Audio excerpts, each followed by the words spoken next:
Hello दोस्तों, welcome है आपका अपने यूट्यूब चैनल civilengineering.com डिप्लोमा में। आज का नया टॉपिक है मैट्रिक्स अर्थात आव्यूह, जिसे हम लोग डिटेल में डिस्कस करेंगे। और इस वीडियो के लास्ट में आपको कुछ क्वेश्चन दिए जाएंगे जिसका आंसर आपको कमेंट सेक्शन में करना है। यदि आपको ये वीडियो पसंद आए तो लाइक और कमेंट जरूर करें और ज़्यादा से ज़्यादा दोस्तों में शेयर करें। तो आइए स्टार्ट करते हैं। इस चैप्टर से जो है एग्जाम में बहुत सारे क्वेश्चन पूछे जाते हैं, तो इसे हम लोगों को बहुत केयरफुली पढ़ना है। सवाल को लगाने से पहले हम लोग कुछ नियम हैं, इसे कुछ नियम को जानना पड़ेगा, और जिससे क्वेश्चन हमारा बहुत ही आसान हो जाएगा। जब हम लोग नियम सारे जान जाएंगे तो क्वेश्चन को बहुत आसानी से सॉल्व कर सकते हैं। तो आइए पहले हम लोग नियम को जानते हैं, ये नियम एक्चुअल में है क्या। ठीक है, हमारा चैप्टर आव्यूह है, तो आव्यूह को जानने की आवश्यकता पड़ती है। आव्यूह है क्या? तो आव्यूह देखिए, आव्यूह को जानने से पहले हम लोग को जानना पड़ेगा कि रो और कॉलम क्या होते हैं, पंक्ति और स्तंभ क्या होते हैं। तो देखिए, जैसे कोई भी संख्या ऐसे A B C E F G H I J ऐसे फॉर्म में लिखा हुआ है, तो यहाँ पर ये जो चलता है ऐसे ऐसे ऐसे, इसे हम लोग क्या बोलते हैं? रो बोलते हैं। ठीक है, और ऐसे ऐसे ऐसे जो होता है इसे हम लोग क्या बोलते हैं? कॉलम बोलते हैं। मतलब इसे हम लोग क्या बोलेंगे? हिंदी में पंक्ति बोलेंगे, इसे हम लोग क्या बोलेंगे? स्तंभ बोलेंगे। तो आपको ये समझ में आ गया होगा कि रो क्या होते हैं, कॉलम क्या होते हैं। याद करने के लिए एरो को हम लोग जानते हैं। एरो जो होती है, तीर जो हॉरिजॉन्टल जाती है, तो हॉरिजॉन्टल जो लाइन ऐसे होती है, जो इसे हम लोग एरो कहते हैं, रो कहते हैं। और जो वर्टिकल मतलब स्तंभ जो होते हैं, पिलर्स जो होते हैं वो खड़े होते हैं, तो उन्हें हम लोग स्तंभ भी कहते हैं। तो स्तंभ जो ऐसे ऐसे वर्टिकल होते हैं उन्हें हम लोग क्या कहते हैं? स्तंभ कहते हैं। तो इस प्रकार से आप याद रख सकते हो ये इस कंसेप्ट को। तो आइए हम लोग जानते हैं कि अब आव्यूह कहते किसे हम, क्योंकि हम लोग अब यहाँ पर जान चुके हैं पंक्ति और कॉलम क्या होते हैं। यहाँ पर मतलब रो और कॉलम क्या होते हैं ये हम लोग जान चुके हैं। तो अब यहाँ पर हम लोग जानेंगे कि आव्यूह क्या होते हैं। देखिए, mn संख्याओं के एक निकाय में m पंक्तियों तथा n स्तंभों के रूप में व्यवस्थित करना तथा m क्रॉस n की कोटि में व्यक्त करने को ही क्या कहते हैं? आव्यूह कहते हैं। क्या कहते हैं? mn संख्याओं के एक निकाय को m पंक्तियों मतलब रो और n स्तंभों मतलब कॉलम के रूप में व्यवस्थित करने को mn क्रम का कोटि कहते हैं। अभी हम कोटि बता रहे हैं क्या होता है। पहले हम लोग जानते हैं कि आव्यूह की संरचना कैसे करनी पड़ेगी। यहाँ पर m पंक्तियों और n स्तंभों की बात की गई। तो देखिए यहाँ पर A11, A12, A2, A13, इसी प्रकार से आगे बढ़ते रहेंगे, इसे A1n कहेंगे। अर्थात 1 जो शो करता है ये क्या बताता है? रो को बताता है, दूसरा वाला कॉलम को बताता है। पहला रो दूसरा कॉलम, पहला रो तीसरा कॉलम, पहला रो nवां कॉलम। इसी प्रकार से हम लोग आगे बढ़ेंगे।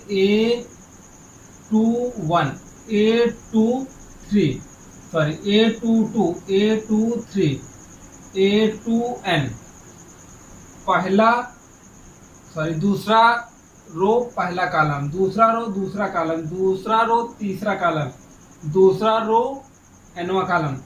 इसी प्रकार हम लोग बढ़ते रहेंगे। और यहाँ पर AM1, AM2, AM3 और यहाँ पर क्या हो जाएगा? AMN। इस प्रकार से हम लोग आव्यूह की रचना करते हैं। अब यहाँ पर जानने की बात है कि जैसे आव्यूह का क्रम, ऑर्डर ऑफ मैट्रिक्स, आव्यूह की कोटि क्या होती है। तो जो यदि आव्यूह में m पंक्ति तथा n स्तंभ हों तो जो आव्यूह बनता है वो m क्रॉस n का आव्यूह होता है। m क्रॉस n का आव्यूह होता है। जैसे यहाँ पर देखा जाए तो m पंक्तियों की संख्या कितनी है, मतलब रो कितने हैं? m है। तो रो की संख्या जब m है तो यहाँ पर देखिए एक रो, दो रो, 3, 4, इसी प्रकार से कितने रो हैं? m। तो और स्तंभ की बात की जाए, देखिए ये रो हो गया, कितने m रो हैं, और देखा जाए n स्तंभ मतलब कॉलम की बात की जाए तो 1 कॉलम 2 कॉलम 3 कॉलम, इसी प्रकार से कितने कॉलम n। तो अगर देखा जाए तो इस आव्यूह की कोटि क्या हो जाएगी हमारे पास, कोटि की बात की जाएगी मतलब ऑर्डर की बात की जाएगी तो कितने m क्रॉस n का ऑर्डर है, मतलब m क्रॉस n की। किसी भी आव्यूह का कोटि याद करने के लिए हमें क्या पता करना होगा, उसमें स्तंभ कितने हैं, कॉलम कितने हैं, तो सॉरी उसमें रो कितने हैं और कॉलम कितने हैं, और रो और कॉलम के क्रॉस को ही हम लोग क्या कहते हैं, उस आव्यूह की कोटि कहते हैं। ठीक है, एक एग्जांपल हम लोग यहाँ पर लेते हैं। एग्जांपल जैसे हमारे पास ये दिया गया मैट्रिक्स 2 3 1 5 4 2 6 3 4 या 4 2 2 ऐसा दिया गया है। इसका हम लोग क्या निकालना चाहते हैं, कोटि निकालना चाहते हैं। तो आपको पहले सबसे पहले गिनना पड़ेगा कि रो कितने हैं, फिर उसके बाद गिनना पड़ेगा कॉलम कितने। देखिए रो की बात की जाए तो 1 रो 2 रो और 3 रो, तो रो कितने हो गए 3, तो यहाँ पर कोटि बराबर लिखेंगे, कोटि बराबर 3। अब कॉलम आप गिन लीजिए 1 2 3 4 कॉलम, तो यहाँ पर 3 इंटू 4 का ये क्या हो गया, कोटि हो गया। इसी प्रकार से आप बहुत सारे क्वेश्चन को सॉल्व कर सकते हैं। ठीक है, तो ये एनसीईआरटी में आपका पहला ही क्वेश्चन इसी पर बेस है कि आपको कोटि ज्ञात करना है। ठीक है, तो यहाँ तो हम लोग ये ध्यान रखेंगे, अभी जब क्वेश्चन को सॉल्व करेंगे तो वहां पर अप्लाई जरूर करेंगे इसको। अगला हम लोग पढ़ेंगे आव्यूह के तत्व कौन से होते हैं, एलिमेंट कौन से होते हैं। तो देखिए आव्यूह में A11 A12 A13 up to लेकर AMN तक जितने भी आते हैं उसमें को आव्यूह की क्या कहा जाता है, कोटि कहा जाता है। और इसे हम लोग व्यापक अगर तत्व के रूप में लिखा जाए तो AIJ, जहां I रिप्रेजेंट करता है रो को और J रिप्रेजेंट करता है किसको, कॉलम को। रो किसको रिप्रेजेंट करेगा, यहाँ पर I किसको रिप्रेजेंट करेगा, रो को, और J किसको रिप्रेजेंट करेगा, कॉलम को। अगर हम लोग एक एग्जांपल लेते हैं, जैसे यहाँ पर हमको कह दिया जाए एक मैट्रिक्स हम लोग दे रहे हैं 5 4 3 1 2 5 6 2 1। इसमें कहा जा रहा है कि यदि I इक्वल टू 2 और J इक्वल टू 3 हो तो इसका मतलब है कि A 2 3 का मान निकालना है, मतलब रो कॉलम A 2 3 का मान कौन सा होगा। देखिए A2 मतलब दूसरा रो कौन सा, पहला और दूसरा, ये दूसरा रो ऐसे से कर लिए। तीसरा कॉलम इसका मतलब हम लोग किसकी बात कर रहे हैं, पांचवें की, किसकी बात कर रहे हैं, पांचवें एलिमेंट की बात कर रहे हैं। यह पांचवा एलिमेंट ही होगा इसका, इस मैट्रिक्स का। अगर A23 पूछेगा तो इसका मान कितना आएगा, 5 आएगा। इसी प्रकार से आपसे क्वेश्चन ऐसे पूछ सकता है, यदि AIJ और I इक्वल टू 1 और J इक्वल टू 3 हो, इसका मान ज्ञात कीजिए।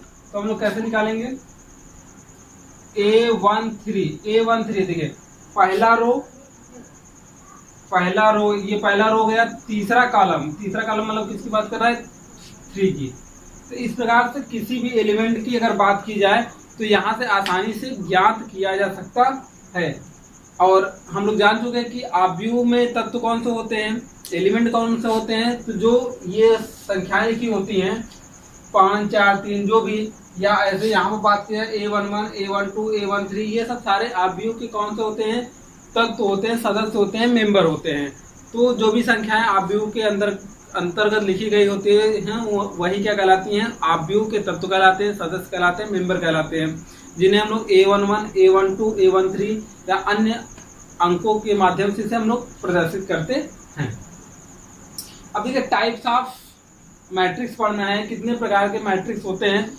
तो हॉरिजॉन्टल मैट्रिक्स, वर्टिकल मैट्रिक्स, यहाँ पर देखिए horizontal matrix, vertical matrix, square matrix और रो मैट्रिक्स, या इसी को हम लोग रो वेक्टर भी कहते हैं, कॉलम मैट्रिक्स या इसी को कॉलम वेक्टर भी कहते हैं। उसके बाद जीरो मैट्रिक्स या नल मैट्रिक्स, इसी को कहा जाता है यूनिट और आइडेंटिटी मैट्रिक्स, डायगोनल मैट्रिक्स और स्केलर मैट्रिक्स एंड सब मैट्रिक्स, इन सब का हम लोग डिटेल पढ़ने वाले हैं। अब हम लोग पढ़ने चल रहे हैं कि अवयवों के प्रकार, टाइप्स ऑफ मैट्रिक्स। मैट्रिक्स कितने प्रकार के होते हैं, तो हम लोगों ने जाना मैट्रिक्स जो हैं 10 प्रकार के होते हैं। अब उनको हम लोग अलग अलग विस्तार से पढ़ेंगे। पहला नंबर हम लोग पढ़ने वाले हैं क्या, कि क्षैतिज अवयव मतलब हॉरिजॉन्टल मैट्रिक्स क्या होते हैं। तो जिस अवयव में पंक्ति की संख्या स्तंभ की संख्या से कम हो, मतलब पंक्ति की संख्या मतलब इसमें रो, क्या चीज, रो की संख्या जो है इससे स्तंभ मतलब कॉलम से क्या हो, कम हो, उसे हम लोग क्या कहेंगे, क्षैतिज अवयव हॉरिजॉन्टल मैट्रिक्स कहेंगे। यहाँ पर जैसे देखिए हम लोग एग्जांपल में लेते हैं 2 3 4, यहाँ पर फिर उसके बाद 1 2 3, कुछ नंबर ऐसे ले लिए। अगर मान लेते हैं ये ए मैट्रिक्स है, तो यहाँ पर आपको देखना पड़ेगा कि यहाँ पर रो कितने हैं, 2, जबकि कॉलम कितने हैं, 1 2 3। कॉलम की संख्या कितनी है, 3, जबकि रो की संख्या कितनी है, मात्र 2। तो वही बताया जा रहा है, जहाँ पर रो की संख्या कॉलम से क्या हो, कम हो, उसे हम लोग क्या कहेंगे, क्षैतिज अवयव कहेंगे। ठीक है। इसी प्रकार से अगर हम लोग वर्टिकल अवयव मतलब वर्टिकल मैट्रिक्स की बात की जाए या ऊर्ध्वाधर अवयव की बात की जाए, तो वहां पर रो की संख्या कॉलम से क्या होनी चाहिए, अधिक होनी चाहिए। तो उसे हम लोग क्या कहेंगे, एग्जाम्पल के रूप में जैसे हम लोग लेते हैं 2 3 4, यहाँ पर फिर 5 6 7 8 9 10 2 4 6। अब यहाँ पर देखा जाए तो देखिए 1 2 3 4, अगर रो की बात की जाए तो 4 है, और कॉलम की बात की जाए 1 2 3, और कॉलम कितने हैं, 3 है। तो यहाँ पर रो की संख्या कॉलम से क्या हो गई है, अधिक हो गई है। तो ये क्या है, हमारे वर्टिकल मैट्रिक्स है, मतलब ऊर्ध्वाधर अवयव है। जबकि यहाँ पर क्या था, हॉरिजॉन्टल मैट्रिक्स था। अगर यहाँ पर कोटि पूछा जाए आपसे, कोटि बताइए, कोटि कितना बताएंगे। यहाँ पर देखिए रो कितने हैं, 2, तो ये और 2 हो जाएगा। कॉलम कितना है, 3, तो ये कितने 2 क्रॉस 3 का है। जबकि यहाँ पर अगर आपसे कोटि पूछा जाए, ऑर्डर पूछा जाए, तो क्या बताएंगे, कोटि इक्वल टू कितना, 1 2 3 4, ये कितना हो जाएगा, 4 गुणित 1 2 3, यहाँ पर 4 क्रॉस 3 का हो जाएगा कोटि। ठीक है। चलिए नेक्स्ट हम लोग पढ़ते हैं यहाँ पर वर्ग अवयव। वर्ग अवयव में जहाँ पर कोटि में, वर्ग अवयव में क्या होता है कि रो और कॉलम की संख्या मतलब स्तंभ और पंक्ति की संख्या आपस में क्या होती है, बराबर होती है। उसे हम लोग क्या कहते हैं, वर्ग अवयव कहते हैं, स्क्वायर मैट्रिक्स कहते हैं। यहाँ पर देखिए जैसे एक एग्जांपल लेते हैं, एग्जांपल 1 2 3 4 5 6 7 8 9।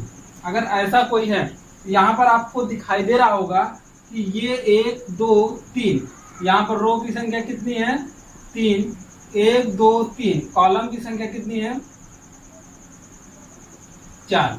तो यहाँ पर सॉरी, कॉलम की संख्या भी कितने, 1 2 3, यहाँ पर कॉलम की संख्या भी कितनी है, 3।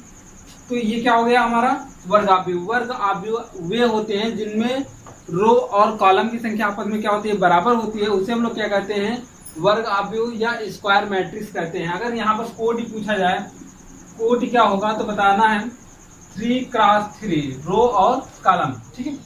तो हमें कोटि भी पता हो गया और स्क्वायर मैट्रिक्स। देखिए हॉरिजॉन्टल मैट्रिक्स क्या होते हैं, जिस अवयव में यहाँ पर रो की संख्या कॉलम से क्या होती है, कम होती है, उसे हम लोग क्या कहते हैं, हॉरिजॉन्टल मैट्रिक्स कहते हैं।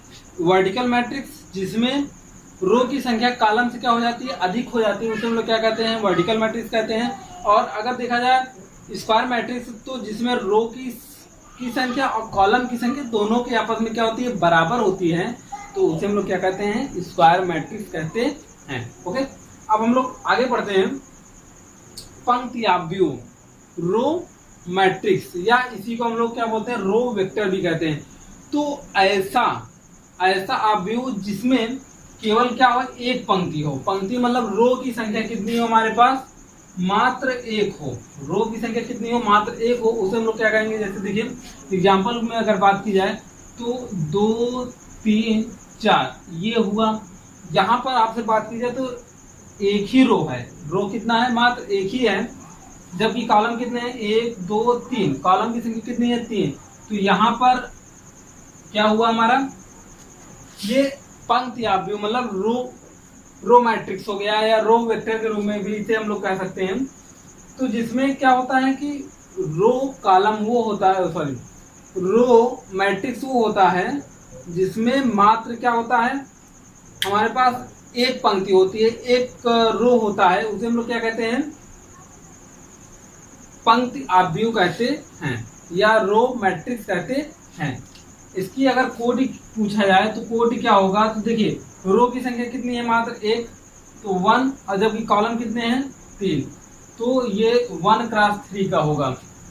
इसी प्रकार से अगर हम लोग बात करें स्तंभ आव्यूह, कॉलम मैट्रिक्स या कॉलम वेक्टर की बात करें, तो ऐसे वेक्टर या ऐसे आव्यूह जिनमें कॉलम की संख्या 1 हो, तो उसे हम लोग क्या कहेंगे, कॉलम आव्यूह कहेंगे। क्या कहेंगे, कॉलम आव्यूह या कॉलम मैट्रिक्स कहेंगे।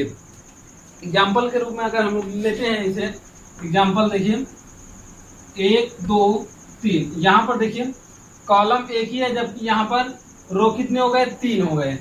तो जिसमें कॉलम 1 हो और रो 1 से अधिक हो जाए, तो उसे हम लोग क्या कहेंगे, स्तंभ आव्यूह कहेंगे या कॉलम मैट्रिक्स कहेंगे या कॉलम वेक्टर कहेंगे। तो यहाँ पर इसकी अगर कोटि पूछता है आपसे कि कोटि क्या होगी, तो 1 2 3 रो हो गए और क्या हो गए, कॉलम कितने हैं, 1। तो ये हो गया इस प्रकार से हमारे पास कॉलम आव्यूह। तो ये अब अगला हम लोगों का है शून्य आव्यूह। शून्य आव्यूह मतलब जीरो मैट्रिक्स, ऐसा आव्यूह, शून्य आव्यूह ऐसा आव्यूह जिनमें सभी अवयव क्या होते हैं, शून्य होते हैं, शून्य आव्यूह कहलाता है। ये तो बहुत सिंपल सी बात है कि एग्जाम्पल में अगर देखा जाए तो 0 0 0 0, तो ये मैट्रिक्स क्या कहलाएगा, शून्य कहलाएगा। या एग्जाम्पल में अगला लिया जाए 0 0 0 0 0 0 0 0 0, ये सब सारे क्या है, हमारे शून्य आव्यूह हैं। ठीक है, तो ऐसा मैट्रिक्स जिसमें अवयव सभी क्या होते हैं, शून्य होते हैं, शून्य आव्यूह कहलाता है। अब अगला हम लोग पढ़ने वाले हैं तत्समक आव्यूह, आइडेंटिटी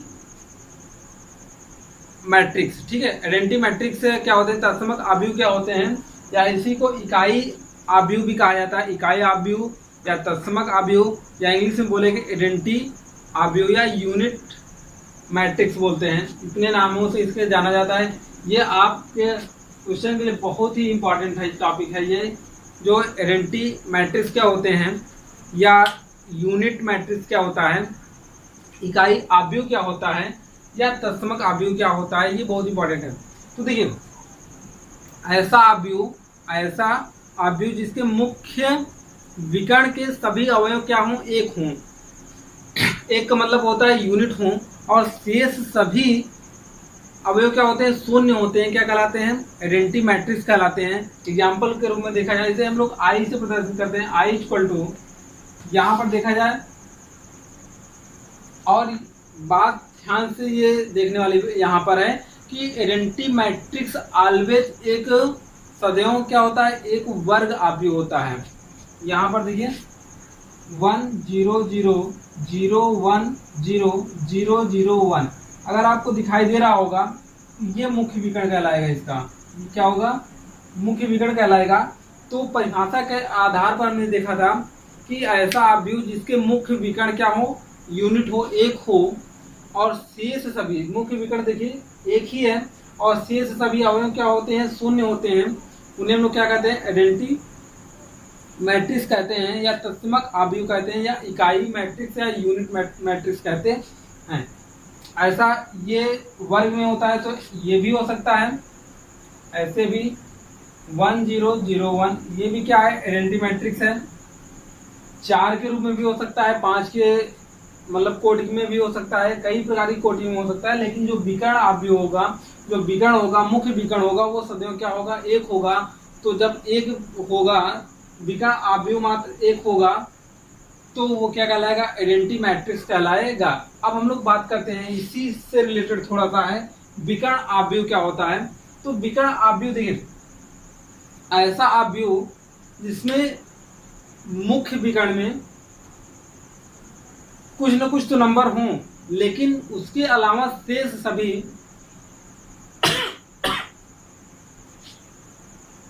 ऐसा आव्यूह जिसमें मुख्य विकर्ण को छोड़कर शेष सभी अवयव शून्य हो। मुख्य विकर्ण को छोड़कर शेष सभी अवयव क्या होते हैं? शून्य होते हैं। क्या कहलाते हैं? विकर्ण आव्यूह कहलाते हैं, डायगोनल मैट्रिक्स कहलाते हैं। लेकिन यहाँ पर मुख्य विकर्ण का जो मान होगा वो एक के अलावा 2, 3, 4 कुछ भी हो सकता है। यहाँ पर जैसे हम लोग बात करते हैं कि 3, 0, 5, 3, 0, 0, 0, 4, 0, 0, 0, 8। तो यहाँ पर आपको दिखाई दे रहा होगा ये विकर्ण में कोई न कोई तो नंबर है, लेकिन शेष सारे और अन्य अवयव क्या होते हैं? शून्य होते हैं। उसे हम लोग क्या कहते हैं? डायगोनल मैट्रिक्स कहते हैं। हाँ, यहाँ पर ऐसा नहीं हो सकता कि 3, 3, 3 हो जाए। तो अगर 3, 3 हो जाता है तो उसे हम लोग अदिश मैट्रिक्स के रूप में लेते हैं। तो यहाँ पर क्या होगा? 3, 4, 8। तो इस प्रकार से ये क्या कहलाएंगे? हमारे विकर्ण आव्यूह डायगोनल मैट्रिक्स कहलाते हैं। अब हम लोग देखेंगे अदिश आव्यूह क्या होते हैं। अदिश आव्यूह क्या होते हैं? तो अदिश आव्यूह में क्या होते हैं कि ऐसा ही सेम यही ऐसा आव्यूह जिसमें मुख्य विकर्ण को छोड़कर शेष सभी अवयव क्या होते हैं? शून्य होते हैं, लेकिन वे अवयव क्या कहलाते हैं? सेम अंक होते हैं। मुख्य विकर्ण में क्या होते हैं? सेम अंक होते हैं। जैसे एग्जांपल में लिया जाए 4, 0, 0, 0, 4, 4, 0, 0, 4। तो ये क्या कहलाएंगे हमारे? अगर यहाँ पर हम लोग देख लेते हैं 0, 4, 0, 0, 0, 4, 0, 0, 0, 4। ये हमारा क्या कहलाएगा? यहाँ पर देखिए सेम अंक है। तो अगर सेम अंक होता है तो क्या कहलाएगा? अदिश आव्यूह स्केलर मैट्रिक्स कहलाएगा। और अगर अलग अलग अंक होते हैं तो डायगोनल मैट्रिक्स कहलाएगा। अगर सेम अंक हो और एक ही हो, सेम अंक यहाँ पर है लेकिन एक के अलावा है, वो स्केलर मैट्रिक्स है। अगर सेम अंक है और एक होता है तो यूनिट मैट्रिक्स या आइडेंटिटी मैट्रिक्स कहलाता है। अगर अलग अलग होते हैं और शेष अंक शून्य होते हैं तो क्या डायगोनल मैट्रिक्स कहलाता है। ये आपको पॉइंट याद रखना होगा। एक टॉपिक इसमें का और एक पॉइंट है वो हम लोगों को देखना है। 10वां नंबर हमारा है टाइप्स ऑफ मैट्रिक्स में क्या है कि सब मैट्रिक्स। सब मैट्रिक्स क्या होते हैं कि आव्यूह में से कुछ पंक्ति और कुछ कॉलम को निकाल देने के बाद, कुछ पंक्ति और कुछ कॉलम को निकाल देने के बाद शेष बचे मैट्रिक्स को ही हम लोग क्या कहते हैं? सब मैट्रिक्स कहते हैं। जैसे कि यहाँ पर एग्जाम्पल में लिया जाए एक, अगर हम लोग एग्जाम्पल की बात करते हैं, यहाँ पर एक मैट्रिक्स हम लोग ए ले रहे हैं 3, 4, 5, 4, 3, 2 और 6, 7 और 8। अगर ऐसा है, अगर ऐसा दिया गया है तो इनमें से कुछ पंक्ति और कुछ कॉलम को निकाल दिया जाए। जैसे यहाँ पर देखा जाए, यहाँ से 1, 2, 3 मतलब इस वाले पंक्ति को निकाला जा रहा है। अगर देखा जाए तो ये रो निकल रहा है और कॉलम में से ये कॉलम को निकाल दिया जा रहा है। तो ये कॉलम को निकाल दिया जा रहा है तो शेष बचा ये इतना बचा हुआ है। तो इसे हम लोग अलग से जब लिखेंगे, ये 3, 7, 2 और 8, इसे ही हम लोग क्या बोलेंगे? सब मैट्रिक्स बोलेंगे। सब मैट्रिक्स। ये जरूरी नहीं है कि इसी को निकाला जाए, इसे हम लोग अलग तरीके से और भी देख सकते हैं। यहाँ पर देखिए जैसे यही फॉर्म है 3, 4, 6, 4, 3, 7, 5, 2 और 8। अगर ऐसा दिया गया है हम लोग क्या करते हैं कि इस रो को निकाल देते हैं और इस कॉलम को निकाल देते हैं। तो बचा क्या? बचा है 3 और 6, 5 और 8। ये भी क्या है? सब मैट्रिक्स है। 5 और 8 ये भी क्या है? सब मैट्रिक्स, उप आव्यूह है। ठीक है, क्या है? उप आव्यूह है, सब मैट्रिक्स है। अब हम लोग बात करेंगे, ये हम लोगों का रहा जो टाइप्स ऑफ मैट्रिक्स, आव्यूहों का भेद जो था, प्रकार जो था वो खत्म हुआ। अब हम लोग बात करेंगे कि दो अवयवों की समानता, इक्वलिटी ऑफ मैट्रिक्स की बात करेंगे कि दो अवयव कब आपस में समान होंगे या समान हैं, तो उनमें क्या क्या हो सकते हैं कि किस कारण से वो समान है, उन पॉइंट को हम लोग यहाँ पर देखेंगे। और यहाँ से कई क्वेश्चन आपके बन के आते हैं। पहला एक्सरसाइज इक्वलिटी ऑफ मैट्रिक्स पर ही डिपेंड है पूरा का पूरा, तो इसे हम लोगों को ध्यान से समझना होगा। तो देखिए, इस पर अगर इक्वलिटी ऑफ मैट्रिक्स को देखा जाए तो इक्वलिटी ऑफ मैट्रिक्स में दो पॉइंट हमको मेनली देखने होते हैं। पहला नंबर, दोनों अवयवों का क्रम एक होना चाहिए। दोनों अवयव जब दो इक्वलिटी मतलब दो मैट्रिक्स आपस में समान होंगे तो दोनों का ऑर्डर क्या होना चाहिए, सेम होना चाहिए। दूसरा नंबर, दोनों अवयवों के संगत तत्व क्या होने चाहिए, बराबर होने चाहिए।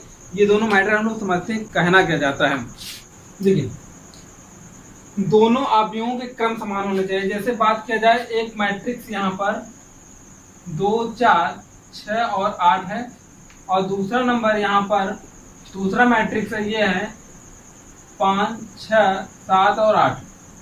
तो यहाँ पर दोनों के ऑर्डर मतलब क्रम का मतलब कोटि, अगर कोटि देखा जाए तो ये भी 2 क्रॉस 2 का है, और ये भी क्या है, बी वाला भी कितना है, 2 क्रॉस 2 का है। तो दोनों की कोटि पहला नंबर समान, मतलब ये जरूरी नहीं है कि 2 क्रॉस 2 का ही हो, लेकिन अगर हमारे पास दो अवयव दिए गए हैं, उनमें इक्वलिटी हमको निकालना होता है या इक्वलिटी का संबंध उसमें बताना होता है, तो दोनों का जो है कोटि समान होना चाहिए। 2 क्रॉस 2 का, 3 क्रॉस 3 का, 3 क्रॉस 2 का, 2 क्रॉस 3 का, मतलब उनमें कोटि क्या होनी चाहिए, दोनों अवयवों की समान होनी चाहिए।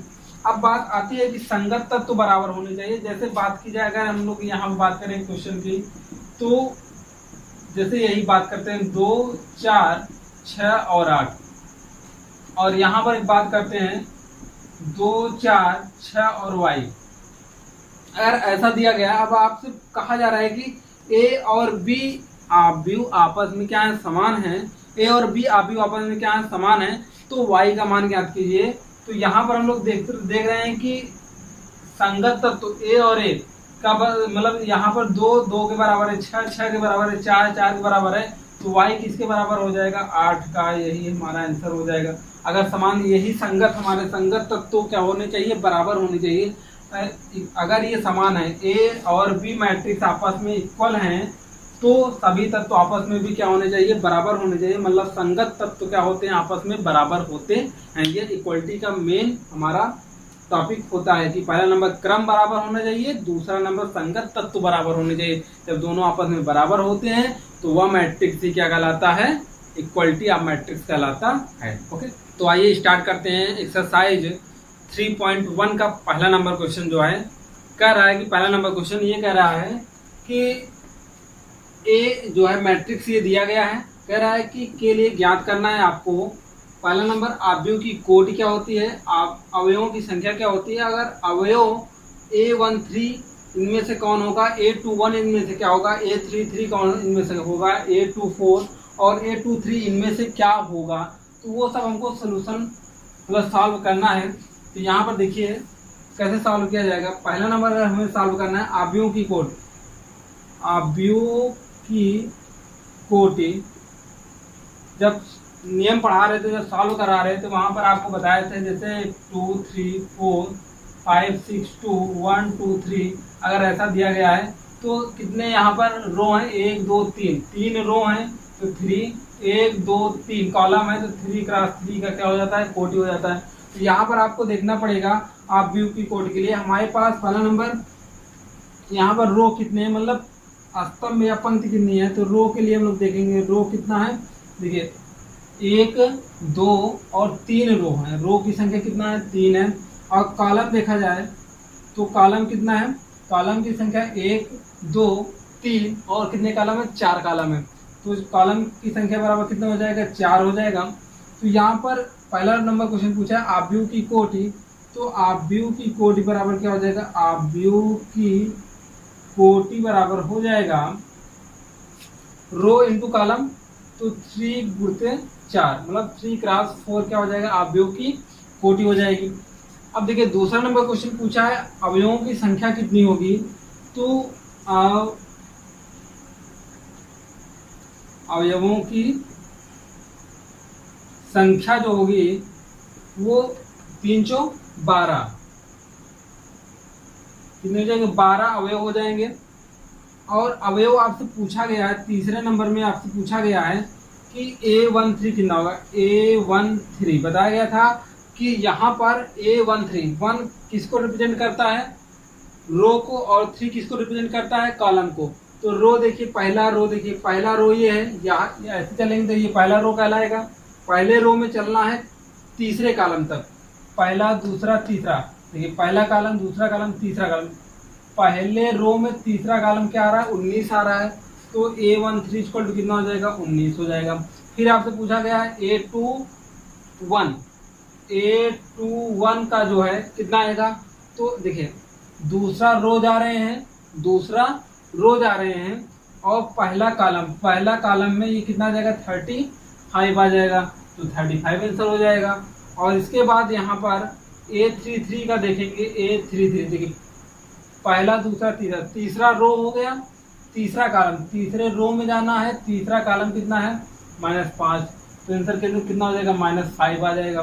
फिर इसी प्रकार से A24 और A23 इन दोनों का आंसर जो है आप कमेंट करके हमें बताएंगे, ठीक है। देखिए क्वेश्चन नंबर जो है सेकंड है वो बहुत ही सिंपल है, बस थोड़ा सा समझने योग्य है। कहा जा रहा है कि किसी अवयव में यदि अवयवों की संख्या कितना हो, 24 हो, 24 अवयव दिए गए हैं, तो इसी संभव कोटियां मतलब पॉसिबल आपको ऑर्डर बताना है कितना होगा। फिर इसी में दूसरा क्वेश्चन आपसे पूछ लिया गया है कि इसी में अगर 13 अवयव हों, तो 13 अवयव हों तो इसकी पॉसिबल ऑर्डर कितना होगा, अवयव संभव कोटियां कितनी होंगी, उन दोनों को सॉल्व करना है। एक क्वेश्चन, एक जो है संभव कोटियां आपको हम बता रहे हैं, दूसरा आपको कमेंट करके बताना। अगर आ जाता है तो ठीक है, नहीं तो आपको फिर ये मैं क्वेश्चन पूरा करवा दूंगा अगले लेक्चर में। तो देखिए यहाँ पर अगर कितने 24 अवयव दिए गए हैं, तो यहाँ पर इसका सोल्यूशन होगा, टोटल अवयव कितने, मतलब कुल अवयवों की संख्या कितना है, कुल अवयव इक्वल टू 24। इसका शाब्दिक मतलब समझते हैं कि यहाँ पर जैसे हम लोग एक एग्जाम्पल लेते हैं, अगर कह दिए कि ऐसा मैट्रिक्स जिसमें कुल अवयवों की संख्या कितना है, 9 है, कुल अवयवों की संख्या कितना है, 9 है, कुल अवयवों की संख्या कितना है, 9। तो मैट्रिक्स कैसे हो सकता है, 4 5 3 2 1 3 4 5 6। अगर यहाँ पर गिना जाए तो कुल अवयव देखिए कितना है, 1 2 3 4 5 6 7 8 9। यह आपको बताया गया था कि कुल अवयव निकालने के लिए हम लोग क्या करते थे, 1 2 3, पंक्ति कितना है 3 और स्तंभ कितना है 3, तो मल्टीप्लाई कर लेते हैं तो 9 आ जाता है। तो अगर इसी प्रकार से हमारे पास देखा जाए 1 2 4 5 1 6 7 8 5 6 7 8 और 1 4, इस प्रकार से कोई दिया गया है हमारे पास, तो यहाँ पर अगर हम लोग पूछें तो इसका कोटि कितना होगा या इसमें अवयवों की संख्या कितनी होगी। तो पहले हमको 1 2 3 4, पंक्ति की संख्या कितनी हो गई, 4, स्तंभ की संख्या भी कितनी हो गई, 4, तो 16 हो गया। अब इसे किसी भी तरीके से व्यवस्थित करेंगे तो 16 आ जाएगा, या इसे 16 अवयव आने के लिए इसे ऐसे भी सेट किया जा सकता था, 8 इंटू 2 या 2 इंटू 8 के ऑर्डर में भी किया जा सकता था, 4 4 के रूप में भी किया जा सकता था, 16 इंटू 1 के रूप में भी किया जा सकता है, 1 इंटू 16 के रूप में भी किया जा सकता है। मतलब इसे कई फॉर्म में हम लोग इसे क्या कर सकते हैं, व्यवस्थित कर सकते हैं। तो यही आपसे फॉर्म पूछा है कि कितनी संभव कोटियां हम लोग इसकी बना सकते हैं, कि जब उसमें अवयवों की संख्या कितनी 24 हो तो कितने बनाए जा सकते हैं। तो देखिए एक प्रकार से यहाँ पर देखा जाए कि इसका 16 का गुणनखंड ही तो है,